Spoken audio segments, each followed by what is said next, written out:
Back to the source. A total consists of 3/4 mile round trip hike and a boat ride on 4.5 acre underground lake. First half mile will be towards a gradual decline, 140 feet all the way to the lake. And the last 1/4 mile is a gradual incline, 140 feet, but there's 3 rest stops along the way. Now this tunnel, believe it or not the natural entrance to the cave, is blasted out about 135 feet of rock and dirt to make entering the cave a little bit easier. Now the natural entrance to the cave is located 1/4 of a mile from here, which you don't get to see it, but we'll point out its general direction later during the tour.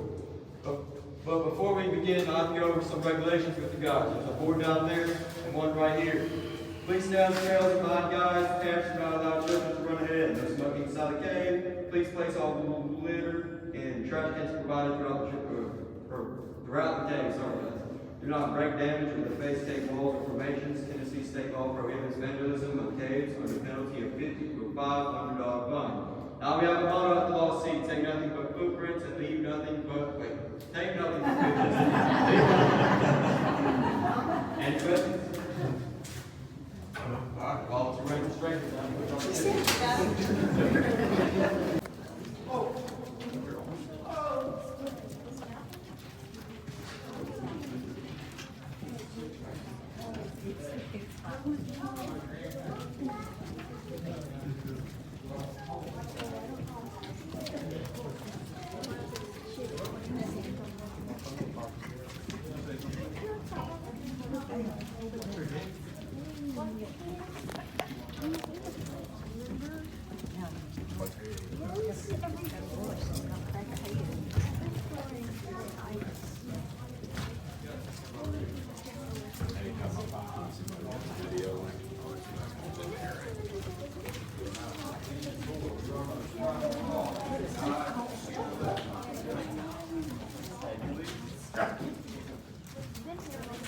Come on, guys, stop the platform over here.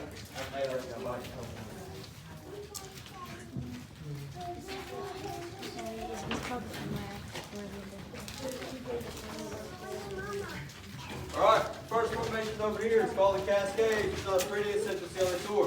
The white color that you see in this formation is called flowstone. Flowstone is a calcium carbonate. Now the amber color that you see in this formation is called drapery, also known as cave bacon, because whenever you turn off the lights, it looks like bacon. Hey guys, don't feel free to take pictures up here and meet us right back up here at the Yale Tunnel. Whenever you have the dodge coming in, you have the dodge coming out, so watch for this rock up here.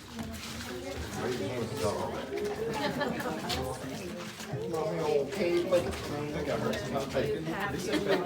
Oh, they don't want cave bacon. I heard cave bacon. I got all that. Thank you.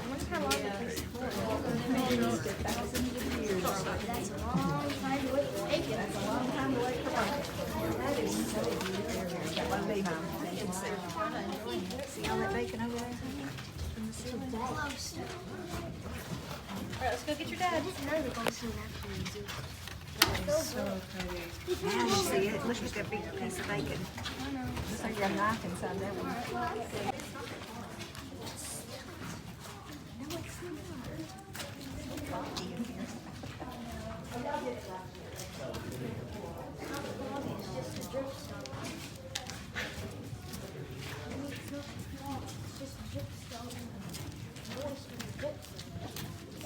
I know some stuff about What's your name?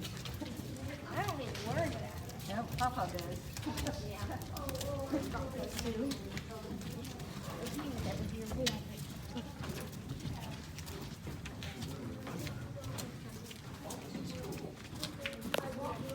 Like filter out right in here. We're gonna go ahead and make our way down towards these mats. Now be careful coming down through here, though. A little slippery.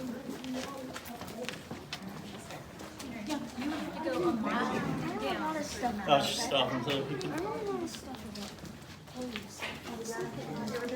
Yeah. They're holding on together.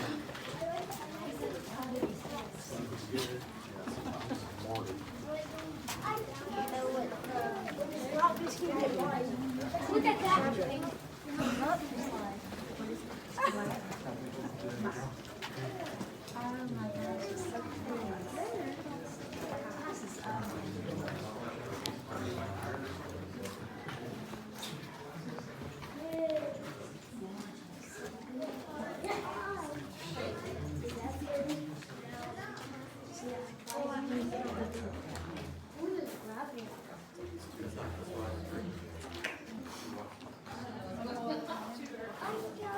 You see, How is it so much?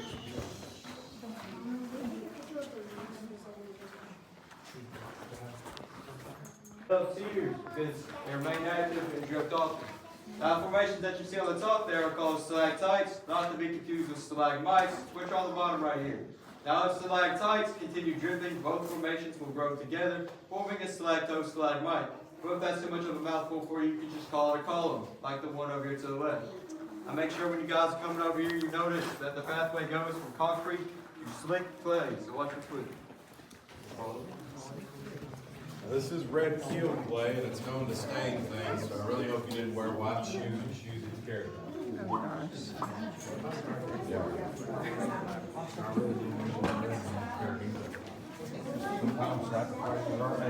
this is all that. So it was just the entrance that was. Are you sure that is old stuff? No, it's, There is white. now you're all clear. But clay is. You go fast. Almost Look at that. That's Pretty. iron.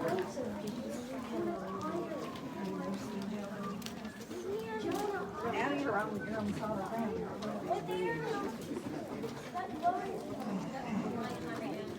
I don't care which one.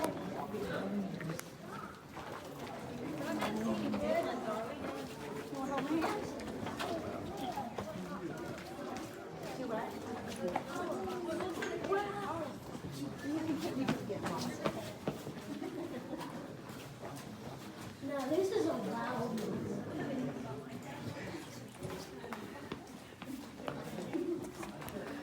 All right, and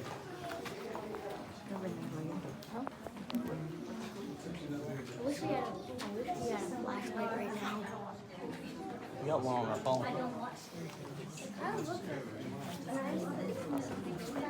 Back in the 1820s, the cave was owned by a native Cherokee chief named Chief Craighead, who acquired possession of the cave by the Ocoee, or Yawasi land grab.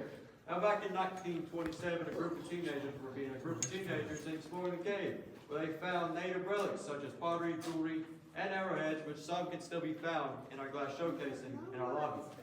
And if you look up here, you got your enthodites, which are some of the rarest cave formations in the entire world. Now, geologists do not know why they build up in opposite directions, but they form when water, which slowly oozes out from the rock, and then evaporates. Enthodites are also the reason that the Lost Sea is a U.S. registered natural landmark. When you're walking through here, don't bump your head on one of these rocks up here.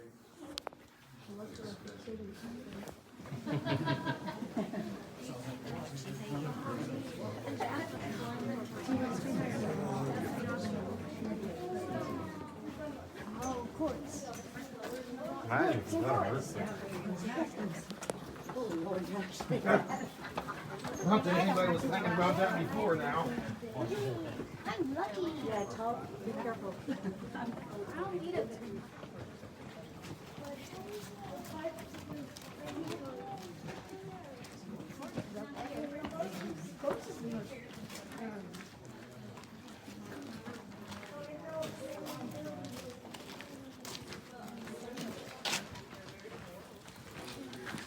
I think this is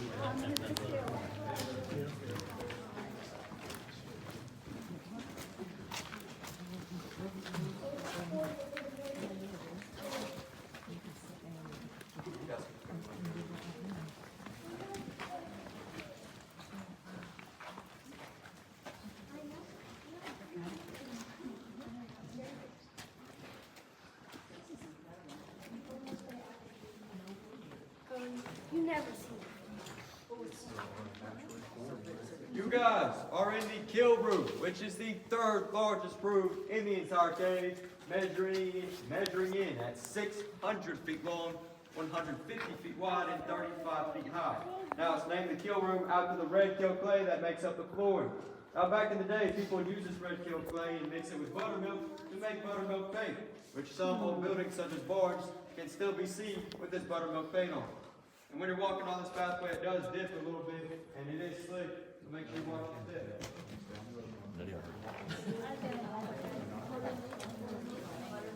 It's Friday.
Backyard.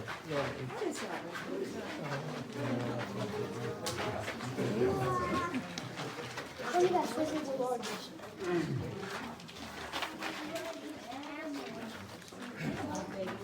All right, this is the leaching vat.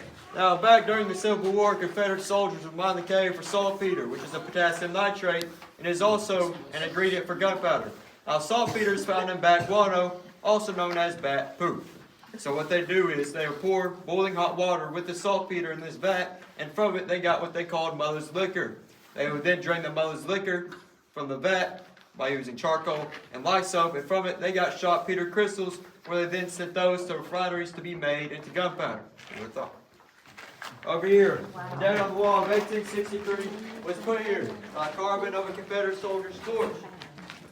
Now, this is the oldest known in the entire cave, and this does prove to be authentic because we did get it carbon dated. Now, the date on the wall and the use of the cave by the Confederate soldiers is why this cave is named a Civil War trail marker. And all the white marks over here are from your local graffiti artist. Make sure when you're walking through here, watch out for your head for these students, Jags. Those are what you'll call.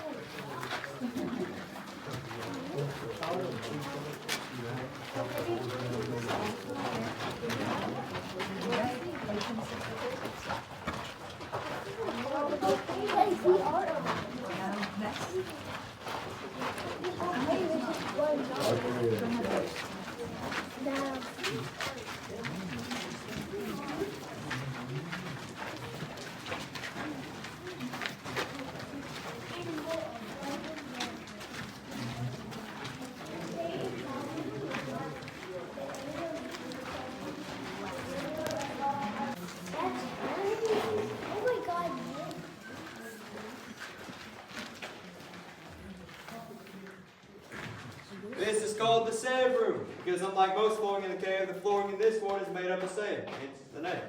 But people back in the day would bury their fruits and vegetables in here to preserve their fruits, because the cave stays at an all-time high of 58 degrees all year round. You may also notice these watermarks along the wall. These were put here, You may also notice these watermarks along the wall. This indicates that the cave was filled with water at some point in its history, because it was, because the cave was formed by water erosion. Over here, make sure you guys are watching your head on these rocks.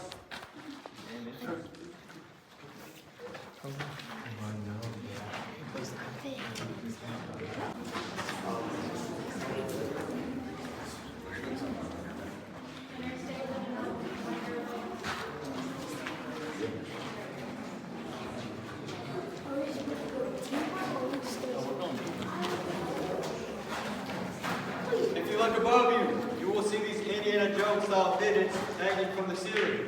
Now these were formed millions of years ago by underwater lake, when currents would form a whirlpool which would slowly dissolve away the rock, leaving the only thing, these bedrock fittings hanging from the ceiling.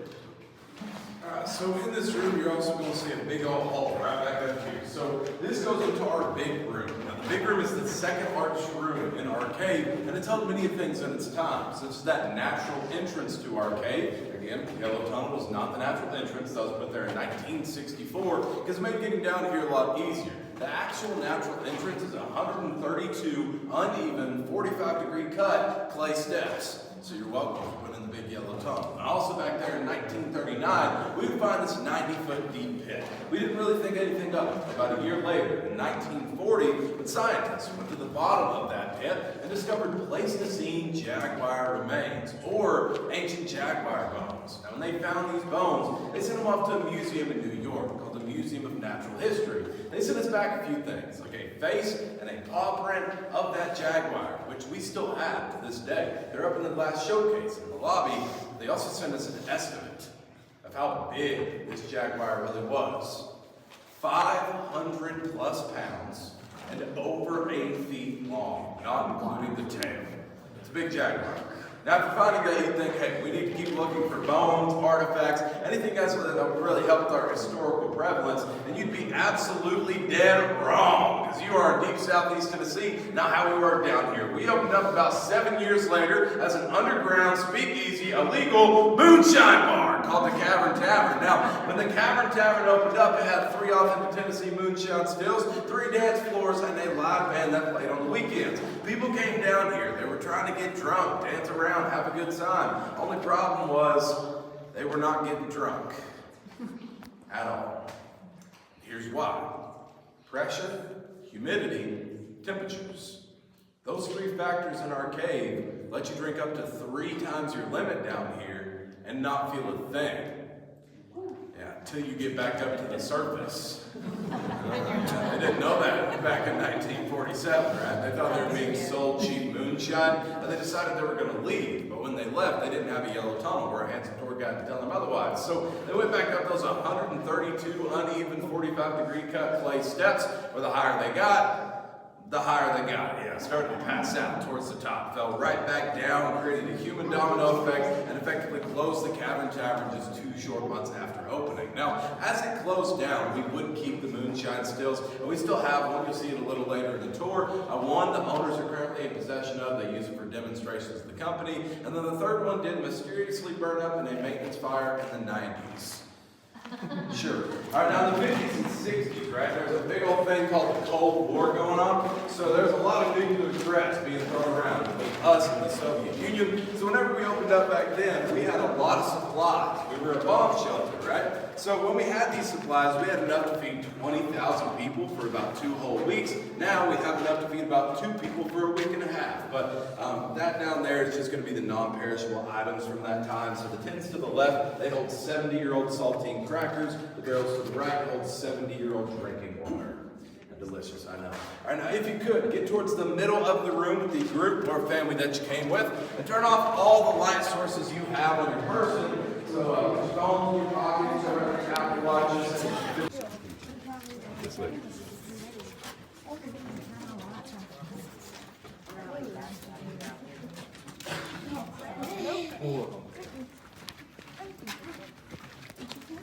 You can do all-night camping tourism.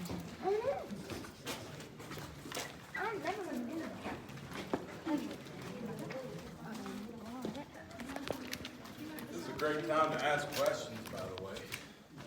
Y'all got anything? If not, we'll just walk off in silence. There, he doesn't have to do it.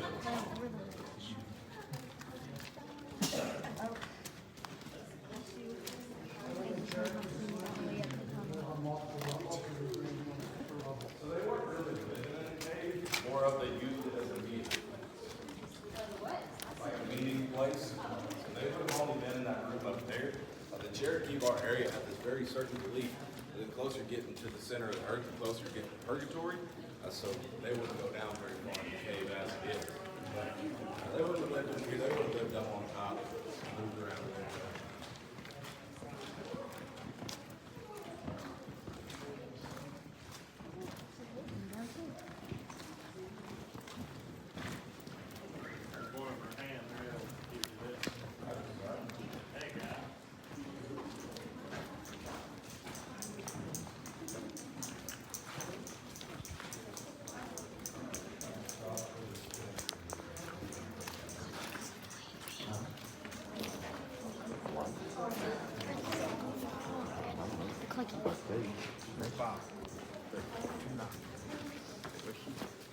You wanna go with that? You got a flashlight. Yeah, but last time we came. Well, my contacts don't work in low light. Ah. And some blinding one I got. Yes.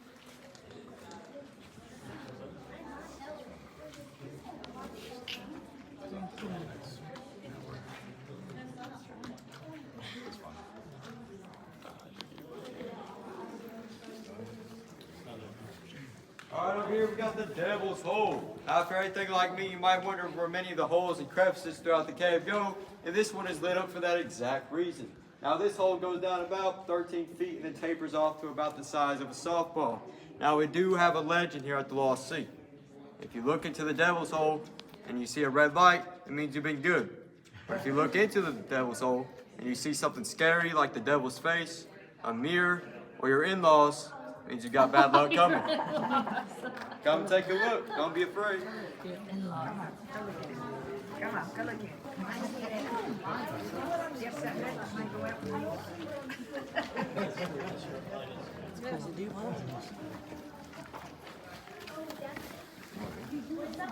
Baby Red Canyon. Now, like its bigger brother, the Grand Canyon, this one is only 8 feet deep. But like its big brother, the Grand Canyon, it was formed the same way by water erosion, dripping from the roof, slowly creating this crater right here. Now, when you guys are walking down here, make sure you're hanging on to the metal handrail other than this 40-year-old wooden handrail.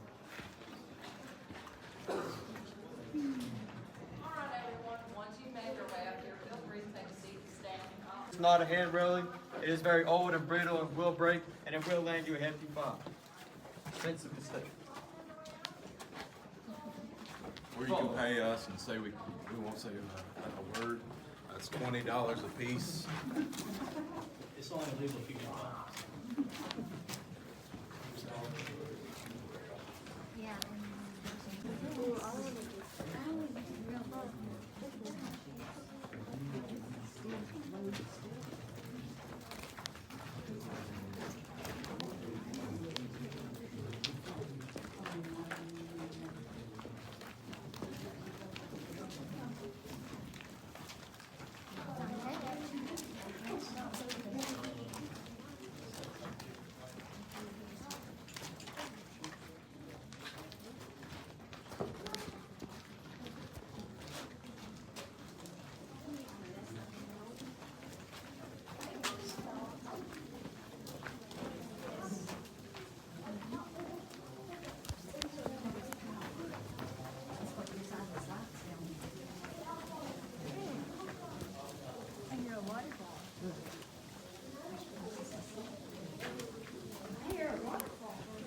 Which is compared to walking down 7 flights of steps, except there's no steps involved. It's just steep, slick clay. So if you guys do not think you'll be able to make that walk, and we'll sit you up here at the benches where you'll be for 20 to 25 minutes and we'll pick you up. But I do warn you, if you do decide to stay up here, you will miss your boat ride and you will miss the lost sea. Does anyone need to do that? Now guys, if you will, get on the right side quick. Pass by. Cover your left-hand pocket and put your least favorite shot up. Hey, Summer. 6 degrees year round. All right, Crystal Falls, it's about 56 degrees, and it's also 98% H2O. The other 2% being a mineral. Now, it's 2 different minerals, magnesium and calcium, and it's kind of equal parts of them. Now, it is one of the 3 main sources to our lake as well. The other 2 being underground springs in the lake room, and then, that means it's the only visible source that we have, and if you see the other 2, something went terribly wrong. Down here to the right, though, there's going to be that authentic Tennessee moonshine still. That is the one from the Cavern Tavern. No, we don't give out free samples. It's for the employees only. Yeah, I know. You can apply online. All right, as we keep going down this way, again, make sure you stick over to the right-hand side. We are still passing that out of the group, but have to be careful.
rocks are easy to miss, so be careful.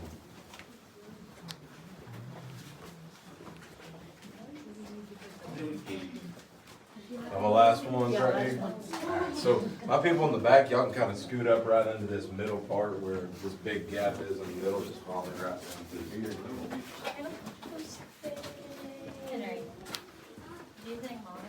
And in the Ben Sands Tunnel, named after the 13-year-old boy who found the lake in 1905 named Ben Sands. Now when Ben came down here, he had an oil lantern. He crawled through a hole the size of a small bicycle tire and found our lake. And when he found the lake, he went back up and told everybody, and nobody believed him. Yeah, 1905, Sweetwater, Tennessee, big detrimental drought. They're not going to believe the little kid found an underground lake. So it took 2 months for anybody to come down here with him. That'd be his dad. Now, Ben Sands' father came down here. The drought ended, which means the water levels rose, filled that hole all the way to the top, made it look like a puddle sat in the ground where Ben had been crawling. Now, his dad came down here. He saw that same puddle that I was just talking about, and he just thought he had a wild imagination, right? Because Ben was 13. He could have made it up, and all he saw was a puddle in the ground. But little did he know, about roughly 40 feet beyond that puddle, there'd be a 4.5 acre lake just waiting for anybody to find. But nobody would find it. For 60 years, till 1964 would roll around, there'd be some explorers that came down here. They found that same hole during another big drought. Crawled through, found the lake, went back up, told the owners. The owners came down here, saw the hole, said not crawling through that, did what any feasible adult would, and blasted it through with dynamite, creating this big tunnel we stand in today. Now again, this is all blasted through, which means you are allowed to touch it. And you're not going to hurt it any worse than we did, just don't take it for granted. But we did blast it through, found the lake, opened up to the Lost Sea. Also found Ben Sands right around that time. And when we found Ben, he was still living here in Sweetwater, Tennessee at the age of 73. And we did ask him a couple of questions at that time. He answered them all correctly. And I gave him 4 rights to finding the lake in 1973, or 1965 at about the age of 73, and probably the biggest I told you so in Lost Sea history as well. So as we go through, watch your head, watch your step, and get excited because we're going to the boat ride at this time. So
You started at 16? I started thinking waters like that, and I changed it. This is why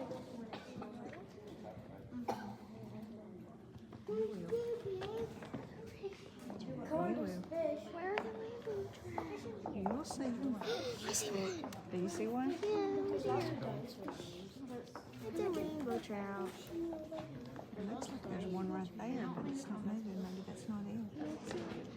Maybe that's not one. Just a little one. This is a floating boat dock. It moves, it shifts. Don't freak out. It's supposed to happen. Now, as we get onto the boats, there's a gap that can form. In that gap is the lake. Step over it, not in it, because if you step in it, I'm going to laugh at you, pull you out, put you on the dock, and make you try again. Practice makes perfect. Now, once we get onto the boats, go all the way to the end and take a seat. Don't stand up. If you stand up, you increase your chance of being thrown off of our 2.5 mile per hour boat ride.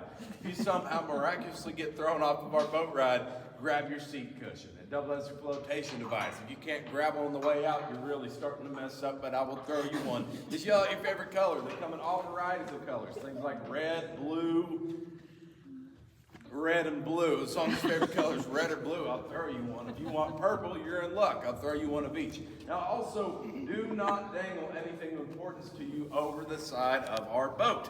Things like your phone, wallet, car keys, glasses, purses, bags, cameras, small children, hopes, dreams, anything like that. Because if it hits the water, it's not kicking or screaming, I am not going in after it. Neither are you. The best we're going to do is take out this flashlight right here, shine it at your now sinking iPhone, and watch it sink to the bottom together. We'll call that a bonding moment. Nobody wants that bonding moment for some reason, so hold on to all your things. Also, we have fish. They have teeth. They like biting because they think you're food. So if you put your fingers in the water near our fish, there's about a 90% chance that they will come up and bite you with their teeth.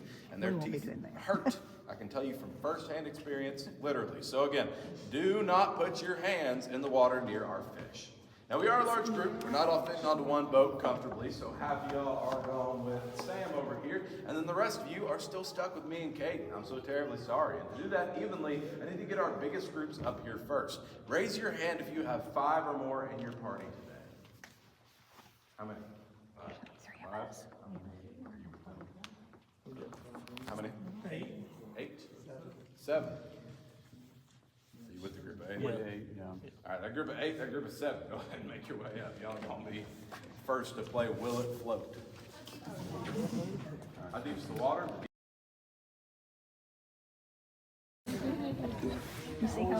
All right, guys, so we do have to wait for them to get out a little further before we go anywhere. This is a great time to ask questions, or we can just sit here in awkward silence and look at each other, have a bit of a moment again. What's up, buddy? What kind of fish are in these lakes? The rainbow trout that we have are all over this lake.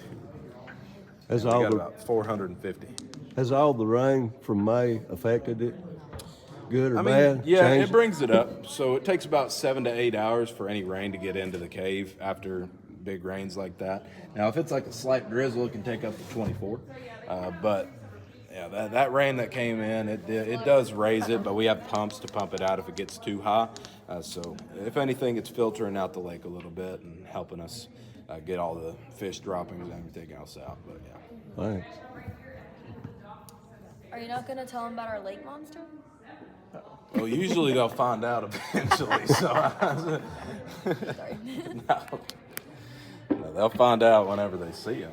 Yeah, I Good told old him. Megalodon back I told there. him we were going to blast off in I just thought a it's whenever you minute. pushed them in. Yeah.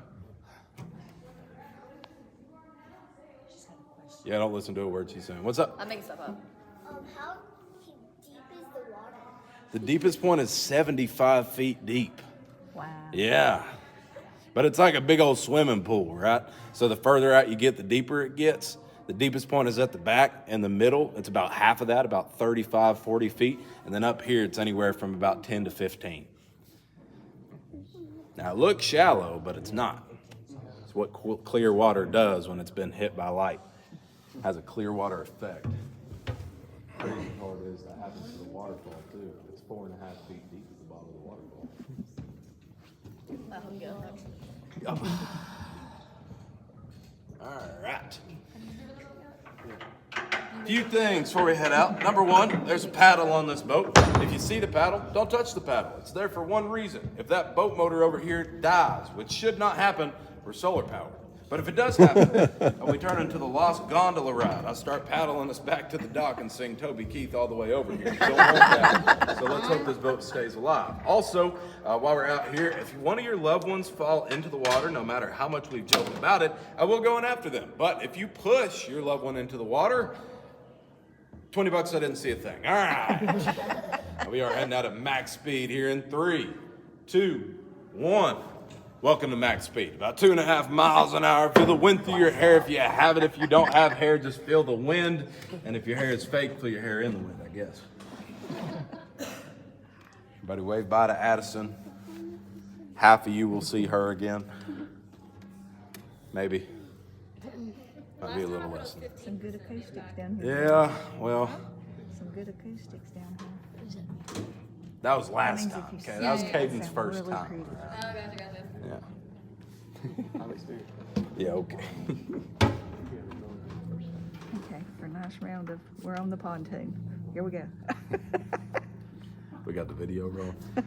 See, I don't think you heard me earlier. I was behind you narrating your video. that Look, Liam. was before Hey, people look at knew that I was a big tour fish. guide. I hadn't said anything yet, so I was behind him. I was like, if you look to your right, Little you will spot. see a rock. If you look over on the boat, you will see a wild cave woman. There she She is. has been down here for 3 years, no human interaction. Do not approach. She's dangerous, isn't she? Yeah, look right there. Just kidding. Addison's real good at her job. She knows what she's doing. Sort of.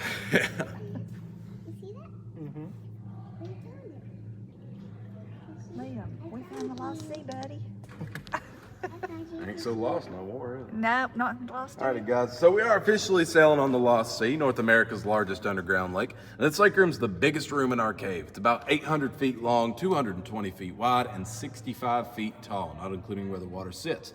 And that water does get quite deep. The deepest point is 75 feet deep, also known as the bottom. But yeah, it's also very, very cold. That water is about 56 degrees, just like the waterfall. So it's cold. Hypothermia in anywhere from 30 minutes to an hour.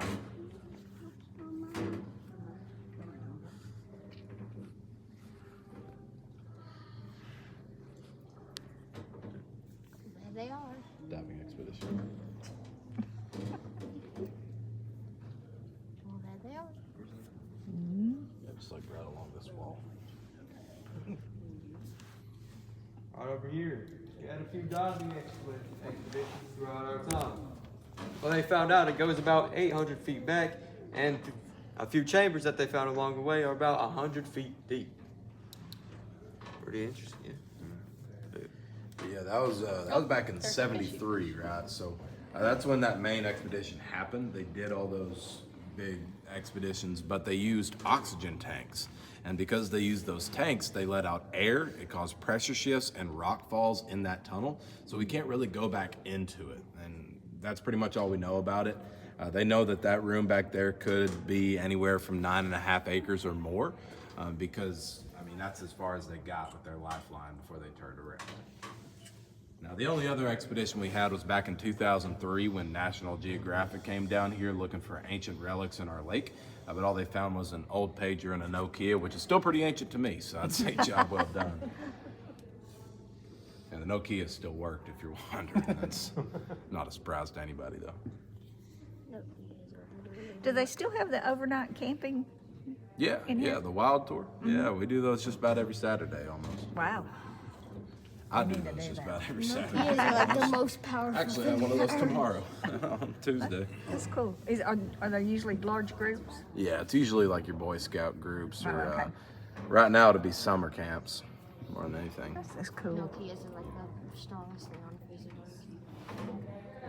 Earth. We have a good time though. It's pretty.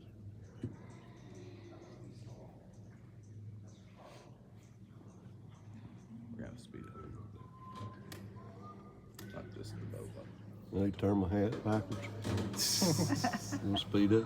turn it into secret gear, yeah. 2.75. Oh, man, we're missing all the fish. Bubble.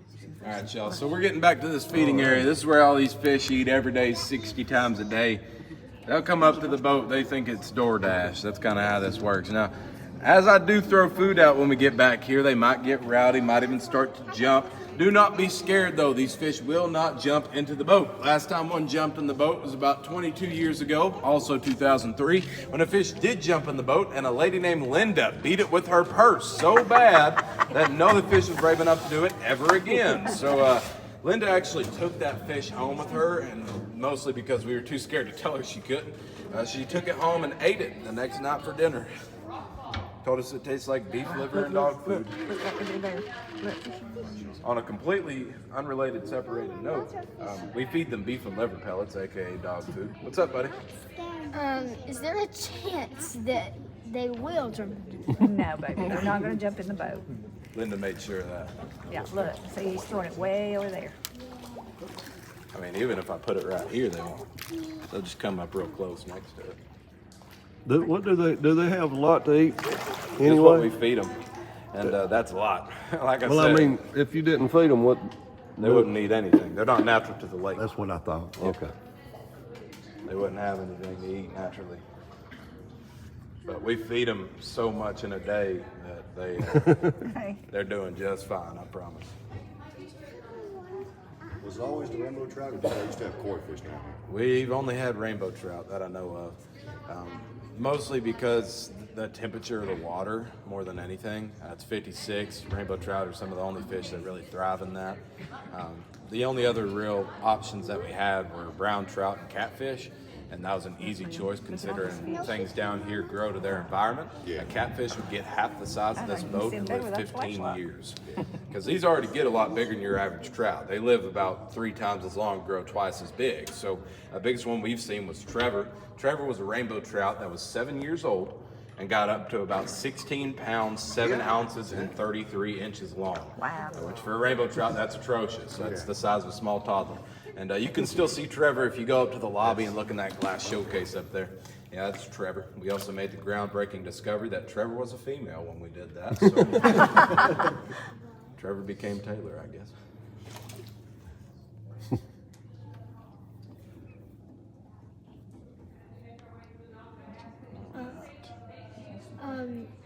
Did the rainbow trout lose their color because of the darkness?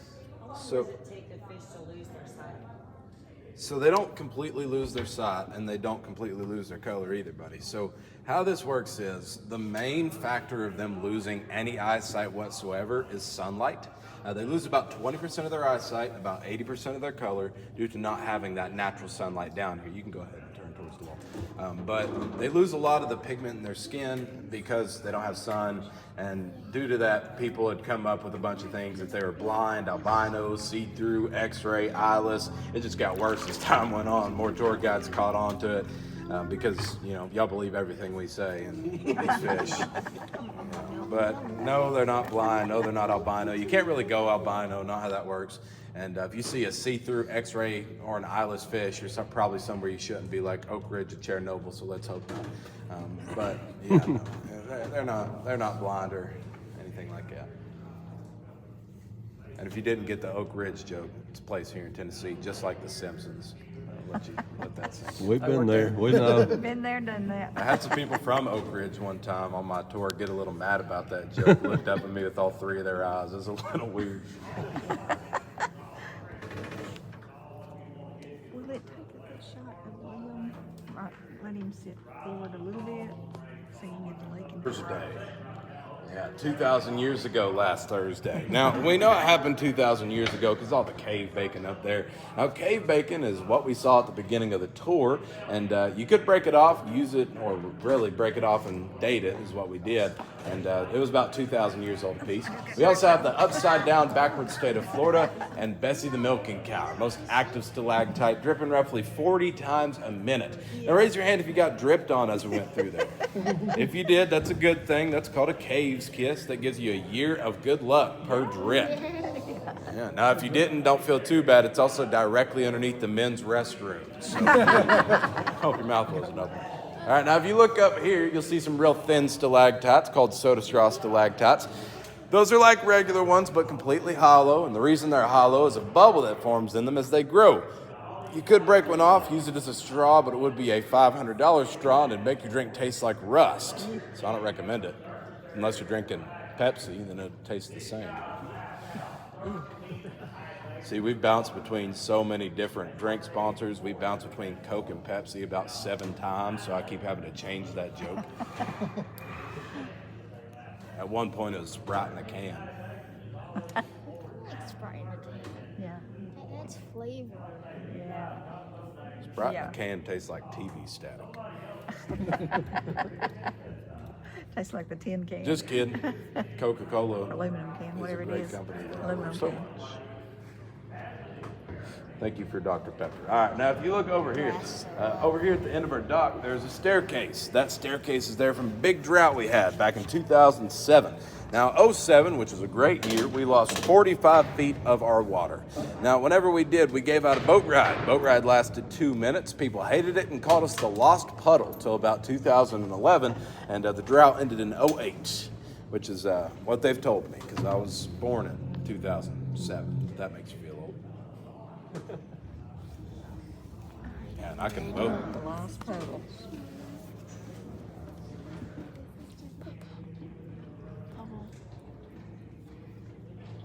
I'm going to tell you when he was born. You make me feel old.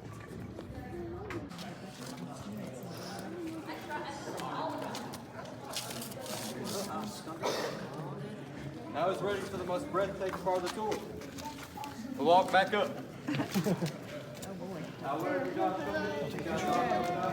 Or when bacteria starts attacking organic material. People back in Asia and Europe would use moon's milk as healing remedies for your cuts and your wounds. Now, is there anyone that needs a little bit more rest? What about the wild tours there, Katie? Do you know about the wild tours? All right, so wild tours. I talked a little bit about this earlier. So in the wild tour, you do everything we just did today, plus you crawl through crevices in our cave for 2.5 hours on top of that. You go through some stuff, you feel your rib cage touch all the walls around you going through it. I do them just about every Saturday, and I can tell you it's not for the faint of heart. It is not for the claustrophobic. I used to be scared of tight spaces until they threw money at me, and I was fine after that. But a lot of the time it's just a mindset thing. You'll be able to make it through if you're any smaller than me or even a little bit bigger than me. But I'm letting you know that we have that tour. You also can spend the night after you get done with that tour. You spend the night in the cave up in the big room. But if you want more information about that, you can ask me personally, or you can go up to the desk, get a pamphlet, or you can go to the website at www.thelostsea.com and definitely check that out and learn more information about it. You got to book it 2 weeks in advance and have at least 12 or 13 people in your party. But it's really not that bad on price. I think it's like 40 something a person. So I definitely check that out if you're interested. But other than that, is everybody good? Yep. All right, we're going to keep on moving. Make sure you watch.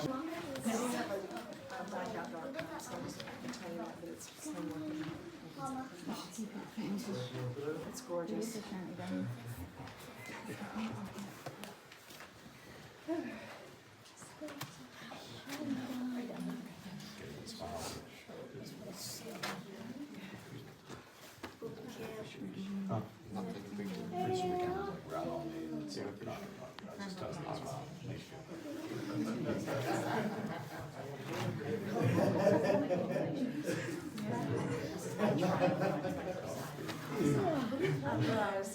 Up here to your right, you're going to pass by a staircase that was part of the original trail when the cave was still called Craighead Caverns. Now this was back in 1927, and we were also one of the first places to have electrical lighting installed. Now along the way up there, you'll see our Bear's Paw, which is an inactive stalagmite, and if you touch it, it gives you your good luck. Does anybody need any rest? More rest? Any more? No? Good. All right, follow us. Watch. All good. There's a waterfall. Is that like a historic site too?